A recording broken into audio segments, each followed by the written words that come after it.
اعوذ باللہ من الشیطان الرجیم بسم اللہ الرحمن الرحیم هو الذی خلقکم من نفس واحدۃ وجعل منها زوجها ليسكن إليها فلما تغشاها حملت حملا خفيفا فمرت به فلما أثقلت دعوا الله ربهما لئن آتيتنا صالحا لنكونن من الشاکرین۔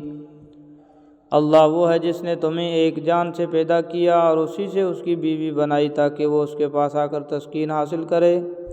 پھر جب مرد نے عورت کو ڈھانک لیا تو عورت نے حمل کا ایک ہلکا سا بوجھ اٹھا لیا جسے لے کر وہ چلتی پھرتی رہی۔ پھر جب وہ بوجھل ہو گئی تو دونوں میاں بیوی نے اپنے پروردگار سے دعا کی کہ اگر تو نے ہمیں تندرست اولاد دی تو ہم ضرور بالضرور تیرا شکر ادا کریں گے۔ ایک جان سے مراد حضرت آدم علیہ السلام ہیں اور ان کی بیوی سے مراد حضرت حوا علیہ السلام ہیں۔ اب یہاں سے حضرت آدم علیہ السلام کی ایسی اولاد کا ذکر ہو رہا ہے جس نے بعد میں شرک کا راستہ اختیار کیا۔ فلما آتاہما صالحا جعل له شرکاء فیما آتاہما فتعالی اللہ عما یشرکون۔ لیکن جب اللہ نے ان کو ایک تندرست بچہ دے دیا تو ان دونوں نے اللہ کی عطا کی ہوئی نعمت میں اللہ کے ساتھ دوسروں کو شریک ٹھہرانا شروع کر دیا، حالانکہ اللہ ان کی مشرکانہ باتوں سے کہیں بلند اور برتر ہے۔ ایشرکون ما لا یخلق شیئا وهم یخلقون۔ کیا وہ ایسی چیزوں کو اللہ کے ساتھ خدائی میں شریک مانتے ہیں جو کوئی چیز پیدا نہیں کرتے بلکہ خود ان کو پیدا کیا جاتا ہے۔ وَلَا يَسْتَطِيعُونَ لَهُمْ نَصْرًا وَلَا أَنفُسَهُمْ يَنصُرُونَ۔ اور جو نہ ان لوگوں کی کوئی مدد کر سکتے ہیں نہ خود اپنی مدد کرتے ہیں۔ وَإِن تَدْعُوهُمْ إِلَى الْهُدَى لَا يَتَّبِعُوكُمْ سَوَاءٌ عَلَيْكُمْ أَدَعَوْتُمُوهُمْ أَمْ أَنْتُمْ صَامِتُونَ۔ اور اگر تم انہیں کسی صحیح راستے کی طرف دعوت دو تو وہ تمہاری بات نہ مانیں بلکہ تم انہیں پکارو یا خاموش رہو، ان کے لیے دونوں باتیں برابر ہیں۔ ان الذين تدعون من دون الله عباد امثالكم فادعوهم فليستجيبوا لكم ان كنتم صادقين۔ یقین جانو کہ اللہ کو چھوڑ کر جن کو تم پکارتے ہو وہ سب تمہاری طرح اللہ کے بندے ہیں۔ اب ذرا ان سے دعا مانگو، پھر اگر تم سچے ہو تو انہیں تمہاری دعا قبول کرنی چاہیے۔ الہم ارجل یمشون بها ام لهم اید یبطشون بها ام لهم اعین یبصرون بها ام لهم آذان لا يسمعون بها قل ادعوا شرکاءکم ثم کیدون فلا تنظرون۔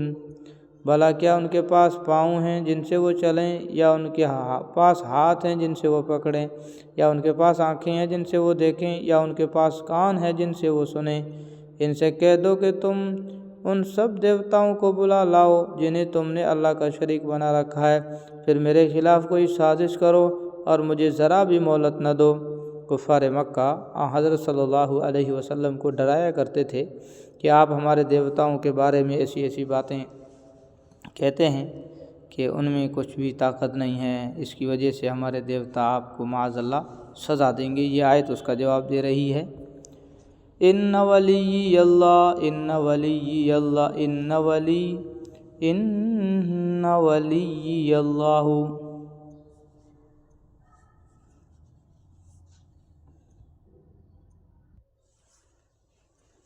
ان ولی اللہ الذی نزل الکتاب وهو یتولی الصالحین۔ میرا رکھوالا تو اللہ ہے جس نے کتاب نازل کی ہے اور وہ نیک لوگوں کی رکھوالی کرتا ہے۔ والذین تدعون من دونہ لا یستطیعون نصرکم ولا انفسہم ینصرون۔ اور تم اس کو چھوڑ کر جن کو پکارتے ہو وہ نہ تمہاری مدد کر سکتے ہیں نہ اپنی مدد کرتے ہیں۔ وَإِن تَدْعُوهُمْ إِلَى الْهُدَى لَا يَسْمَعُوا وَتَرَاهُمْ يَنظُرُونَ إِلَيْكَ وَهُمْ لَا يُبْصِرُونَ۔ اور اگر تم انہیں صحیح راستے کی طرف بلاؤ تو وہ سنیں گے بھی نہیں، وہ تمہیں نظر تو اس طرح آتے ہیں جیسے تمہیں دیکھ رہے ہوں، لیکن حقیقت میں انہیں کچھ سجائی نہیں دیتا۔ خذ العفو وأمر بالعرف وأعرض عن الجاہلین۔ یہ پیغمبر درگزر کا رویہ اپناؤ، لوگوں کو نیکی کا حکم دو اور جاہلوں کی طرف دھیان نہ دو۔ وَإِمَّا يَنزَغَنَّكَ مِنَ الشَّيْطَانِ نَزْغٌ فَاسْتَعِذْ بِاللَّهِ إِنَّهُ سَمِيعٌ عَلِيمٌ۔ اور اگر کبھی شیطان کی طرف سے تمہیں کوئی کچوکا لگ جائے تو اللہ کی پناہ مانگ لو، یقیناً وہ ہر بات سننے والا، ہر چیز جاننے والا ہے۔ کچوکے سے مراد وسوسہ ہے، اور اس آیت نے ہر مسلمان کو یہ تعلیم دی ہے کہ جب کبھی شیطان دل میں کوئی برے خیال کا وسوسہ ڈالے تو فوراً اللہ تعالیٰ کی پناہ مانگنی چاہیے۔ اس بات کا ذکر خاص طور پر درگزر کا رویہ اپنانے کے سلسلے میں کیا گیا ہے، جس کا مطلب یہ ہے کہ جہاں درگزر کرنے کی فضیلت ہے، وہاں بھی اگر شیطانی اثر سے کبھی کسی کو غصہ آ جائے تو اس کا علاج بھی اللہ تعالیٰ سے پناہ مانگنا ہے۔ ان الذين اتقوا اذا مسهم طائف من الشيطان تذكروا فاذا هم مبصرون۔ جن لوگوں نے تقوی اختیار کیا ہے، انہیں جب شیطان کی طرف سے کوئی خیال آ کر چھوتا بھی ہے تو وہ اللہ کو یاد کر لیتے ہیں، چنانچہ اچانک ان کی آنکھیں کھل جاتی ہیں۔ گناہ کی خواہش نفس اور شیطان کے اثر سے بڑے بڑے پرہیزگاروں کو بھی ہوتی ہے، لیکن وہ اس کا علاج اس طرح کرتے ہیں کہ اللہ تعالیٰ کا ذکر کرتے ہیں، اس سے مدد مانگتے ہیں، دعائیں کرتے ہیں اور اس کی بارگاہ میں حاضری کا دھیان کرتے ہیں۔ اس کے نتیجے میں ان کی آنکھیں کھل جاتی ہے، یعنی ان کو گناہ کی حقیقت نظر آ جاتی ہے، اور اس کے نتیجے میں وہ گناہ سے بچ جاتے ہیں، اور اگر کبھی غلطی ہو بھی جائے تو توبہ کی توفیق ہو جاتی ہے۔ وَإِخْوَانُهُمْ يَمُدُّونَهُمْ فِي الْغَيِّ ثُمَّ لَا يُقْصِرُونَ۔ اور جو ان شیاطین کے بھائی ہیں، ان کو یہ شیاطین گمراہی میں گھسیٹے لے جاتے ہیں، نتیجہ یہ کہ وہ گمراہی سے باز نہیں آتے۔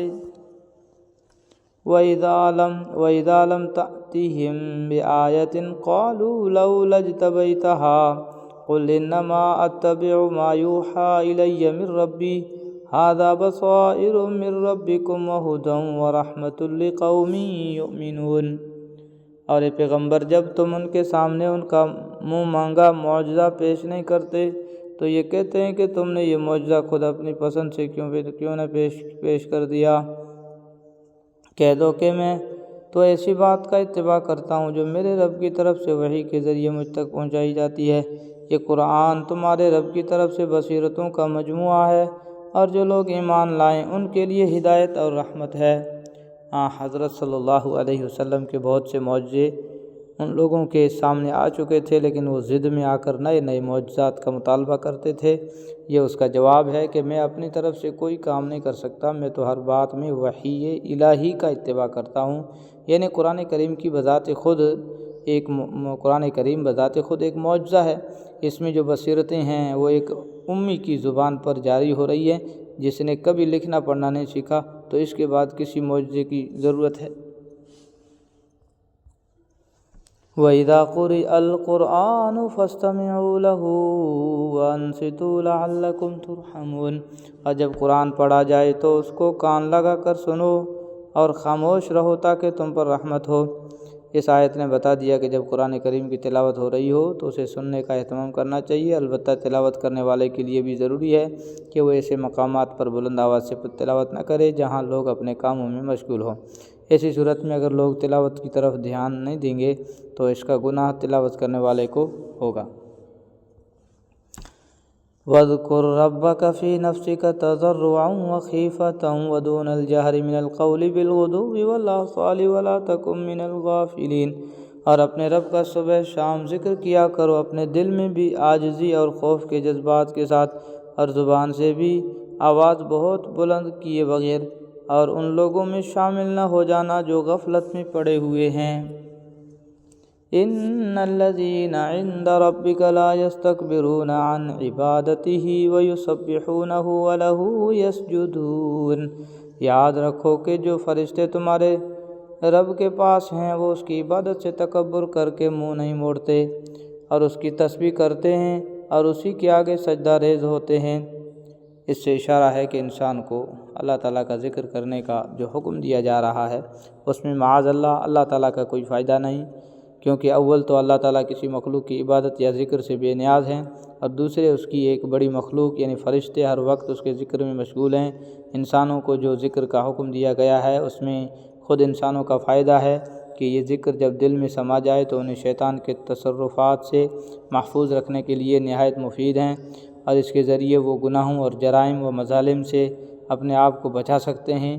واضح رہے کہ یہ آیت سجدہ تلاوت کی آیت ہے، یہ آیت سجدہ تلاوت کی آیت ہے، اور جو شخص عربی میں یہ آیت پڑھے اس پر سجدہ کرنا واجب ہے۔ قرآن کریم میں ایسی 14 آیتیں ہیں اور یہ ان میں سے سب سے پہلی آیت ہے۔ صدق اللہ العظیم۔